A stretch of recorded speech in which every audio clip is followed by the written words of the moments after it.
तुम्हारी और क्या मांग है? मैं सब पूरा करूंगा। क्या हुआ? अब से मुझे उनकी परवाह नहीं। तुम भी मत करना। ये पैसे वापस ले लो। मेरे पिता की कंपनी डूब जाए तो बेहतर है। भाई के मामले में भी दखल मत देना। उसने गलती की है। मैं नहीं चाहता कि उनकी वजह से तुम्हें तकलीफ हो। अब मैं उनसे रिश्ता तोड़ रहा हूँ। तुम भी मत रखना। मुझे समझ आ गया है, इस दुनिया में सिर्फ तुम ही मेरे अपने हो। अब मैं बस तुम्हारे साथ सुकून से रहना चाहता हूँ। क्या तुम अब भी मुझ पर भरोसा करोगे? शेन किंगच्यू की पलकें हल्की सी फड़फड़ाई। दिल की धड़कन फिर तेज हो गई। वो चुपचाप मुझे देखता रहा, जैसे मेरी आंखों में झूठ का कोई सबूत ढूंढ रहा हो। पर उसे मेरी आंखों में सच्चाई दिखी।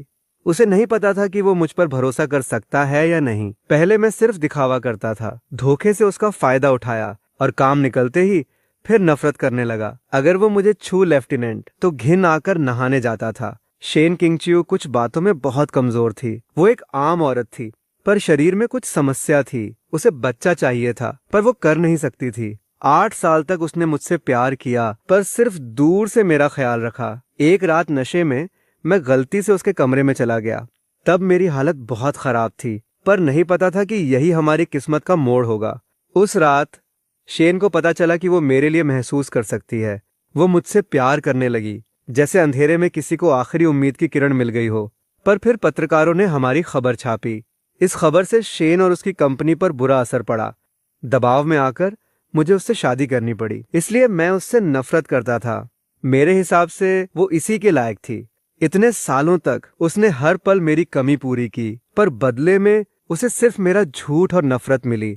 पर अब मैं वापस आ गया हूँ।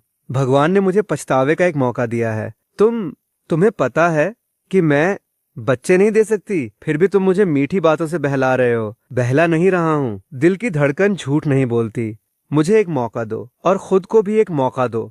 तेज धड़कनों की आवाज शेन के दिमाग में गूंजने लगी। उस एक पल की सच्चाई ने उसकी बनाई हुई दीवार लगभग गिरा दी। वो घबरा गई और उसकी धड़कनें भी तेज हो गईं। ये मत समझना कि तुम ऐसे बच जाओगे। क्या मेरी पत्नी सच में मुझे एक मौका नहीं देंगी? मैंने उसे कसकर पकड़ लिया, पर वो अब भी बेरुखी दिखा रही थी। मेरी आंखों की चमक एकदम फीकी पड़ गई। मैंने उदासी का नाटक किया और धीरे से हाथ छोड़ दिया। ठीक है, मैं समझ गया। लगता है तुम सच में मुझसे दूर हो चुकी हो। माफ करना मिस शेन, आज रात मैंने जल्दबाजी की। मुझे तुम्हारी जिंदगी में दखल नहीं देना चाहिए था। गु यान, तुमने ये सब कहाँ से सीखा है? क्यों तुम मुझे इतनी आसानी से काबू कर लेते हो? तुम पीछे हटकर मुझे मजबूर कर रहे हो, है ना? तुम्हें जो भी वादा चाहिए साफ साफ कह दो। मुझे इस तरह तड़पाओ मत। मैं चाहती हूँ कि तुम पूरी तरह मेरे पास वापस आ जाओ। उसने सिर उठाकर मेरी ओर देखा, नजरें उलझी।